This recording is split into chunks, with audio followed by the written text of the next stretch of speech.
Ladies and gentlemen, welcome back to our vanilla Minecraft world yet again, and here we are in our enchanted cavern that we've been spending the last couple episodes working on. Now, it's changed just a little bit since you've last seen it, starting off with the enchanting area itself. Obviously, I have modified the height of some of the pillars, and this was inspired by one of you guys. I believe it was Kutsan. Apologies if I'm butchering your name. I am not very good with pronunciations. But they said that basically this middle pillar here, it's kind of in the way. It would be better if this wasn't here and we could just walk straight up to our enchanting table. And I agree, it would be beneficial if we could remove that entirely, but unfortunately we would be one bookshelf short of a level 30 enchantment if we did that. So unfortunately we can't remove it entirely, but I did decide to try out just having it be one block tall, and honestly I think that looks a lot better. I think the fact that we can see in, that we can kind of tell there's an enchanting table behind there, even if we can't see it fully, and we can see that there's a ring of pillars around it, and we even get a clearer view of the galactic alphabet characters. I think that overall that feels a lot better, and it's kind of more interesting feeling than it was before when this pillar was kind of obscuring everything. Now, I also tried shortening the two corner pillars to kind of ease the transition down to this one, and I think that helps, but I'm probably still going to experiment with pillar heights a little bit. For example, it might be cool if we bump the back two up one block, and then the back middle one up 2 blocks, to kind of create this almost stair-step effect, where it goes from the tallest down to the shortest and then back up. I think that might look kind of cool. It might give it a more interesting shape. And who knows? Maybe that'll be the way we go. But at the same time, it's one of those changes where I'll do that, and then I'll second guess it, and then I'll tear it down, and then I'll try something else, and then I'll go back to that setup, and then I'll go back to this, and it's one of those things that I'm going to have to experiment with, I think. But for right now, I think this is okay, and that'll do. I also went ahead and redid the walls just a little bit. I added in our runic shapes going down the middle, as well as a few of the portal cracks in the walls. That seemed to be the general consensus, that you guys like to have both of them. And it's okay. I like the shapes going down the side. I did try all kinds of different stuff with them. I tried different materials and the vertical half slab thing, and I tried having portals behind the cobblestone walls, which is kind of interesting looking, but it also really messed up the lighting and made the walls super duper bright. And overall, I think this is just kind of the best way to go. I'm still a little bit on the fence about the portal cracks, though. I really still like the concept, but I don't know that our cave works really well for them, because the only flat parts in our cave is the middle areas, which has the kind of runic characters in it. The rest of it is basically spent transitioning from one wall to the other, because our cave is somewhat round, and the portal trick that we're doing doesn't really work very well with that. In fact, I think this one down here is a good indicator of that. Basically, if we try and go around a corner, you have to create all of these like flat portals in order to do it, and it ends up being, well, oh no, you can see a little bit of obsidian over there. But it ends up being, basically just a hard corner. There's no way to make like a smooth transition from one side to the other with these, which is kind of unfortunate, and it makes that trick not very effective in here. I mean, it turned out okay. I don't think it's terrible, but I'm not sure. It's not as cool as I thought it could be, unfortunately. What I'd really like is to be able to go right around this corner and just have a big cut through it. I think stuff like that would look really cool, but unfortunately not possible, at least in survival. Anyway, that is our enchanting cavern, and I think for right now, it's going to remain this way. Like I said, there's little things that I might tweak later on, but I think we should move on to a more bright and colorful and kind of cheery project and get ourselves out of this cave. So, I'm going to head up, go into the nether, and over to a nearby biome. Actually, come to think of it, I can probably get into the nether just by ender pearling into our wall. Let's see, hopefully I don't miss. There we go. Hello, pigmen. Wow, that created a gold farm. Yep, that still links up. I had to move my portal, actually, because I was having issues with the portals in the wall linking up with this over here.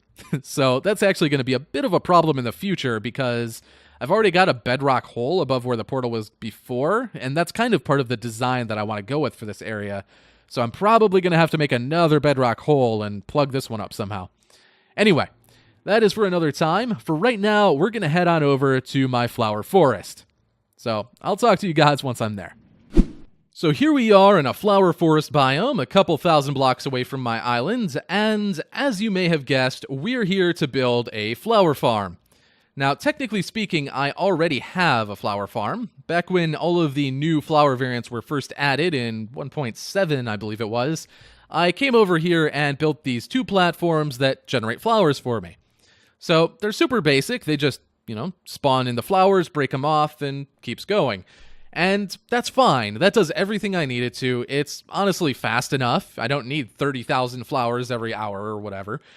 And it doesn't even pick them up automatically, but I was fine with that because I didn't need tons of them, and it was meant to just be a temporary solution because I needed the flowers relatively quickly. So that's all well and good, but it's kind of boring, right? These little cave platforms, there's nothing to them. They're very bland, they're very uninteresting. And I could try and make the caves around them cooler, but realistically, I just think this design is kind of boring. So we're going to try something a little bit different. Now, if you're not familiar with the concept of flower farming, the way that it basically works, at least here in the flower forest biomes, is that if you bone meal the ground, the types of flowers that will spawn on any specific block are set. So I know for a fact that if we bone meal this area right here, we are going to get different colors of tulips. Or none at all. Well, okay, so we got one red tulip there. If we come over this way, we'll start getting orange. Yep, there's orange, and over here will be white. And those will basically be in strips along this area. If we go a little bit further that way, we'll get oxeye daisy. A little bit further this way, we'll get azure bluette, alliums, and eventually poppies, and then dandelions. So I can reliably tell what flowers we're going to get, and I can just build a contraption to bone meal those flowers for me, gather them up, and store them somewhere. So that's what we're going to be doing today. Now, the farm itself is not going to go for maximum efficiency. It's mostly going to be to look interesting, but it should still be plenty efficient for what I need realistically. So I'm going to go ahead and build just the kind of basic functionality of our flower farm, and then I'll get back with you guys and kind of explain how it works, and we'll go from there. We are way up in the air at the moment. You'll understand why that is in a few minutes, but first things first, here is our flower farm so far. Now, it might be a little bit of a stretch to call it a flower farm already, but if I were to go and turn it on, we would have flowers and grass spawning on our grass diamond here, and our dispenser would be turning on and off and flushing everything off with water. Now, that is, as I said earlier, not a very efficient route to go. If you wanted to build a flower farm yourself, I would probably recommend going with a shifting floor design. But unfortunately, the shifting floor setups didn't really work with the build that I'm going to be putting around this, so I had to get a little bit creative. Anyway, here is the redstone for our contraption above, and honestly, it's as simple as could be. It's basically a clock based on these little repeaters here, and it just basically stays on half the time and off half the time. And it creates this kind of ebb and flow with the water and how things are dispensed. Now, this still isn't ideal. What I would ideally do is have two separate timers so that I could control the water a little bit more precisely. And I'll explain what I mean. Let's go ahead and turn this on and make sure I have bone meal in all of these. It should be good. So we turn it on, and here come our flowers. Oops. So, as you can see, it swipes all the flowers and all the seeds off, retracts, and then just kind of repeats the process. Now, ideally what would happen is I would control the water a little bit more precisely and retract it a bit sooner. Because, honestly, it doesn't need to stay out this entire time. It's a little bit wasteful to do that. We could probably increase the efficiency by quite a lot if I would shorten the time on the water. But for right now, I'm not too worried about it, and I don't know if I'll even bother kind of fixing that, but maybe if I feel like it, I'll try and figure out a better timing system and kind of go from there. For right now, though, I think the functionality of our farm is decent. At least the functionality of the part that we have so far. Obviously, we still have a couple problems. Most notably, all of our flowers are now down on the ground, scattered absolutely everywhere, which is kind of a significant problem, I suppose. So we need to make some kind of collection system. And I also need to figure out how I'm going to power this. Because obviously I could turn it on, but I had to come into the redstone and flick a lever in order to do that. So what we really need to do is find a way to power this piston right here. So I need to find out some good way to do that, and again, the collection system needs to be put in place. But unfortunately, before I do either of those things, I'm going to need to work out the entire build that's going around this. And I'll be honest, I'm a little bit nervous with this one, because it's going to be quite a chore to tackle a build like this in survival. But, well, we'll see how it turns out. Wish me luck, guys.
So I've built a flower farm flower, if you will, and it turned out okay. It's a little bit weirder looking than I was hoping it would be.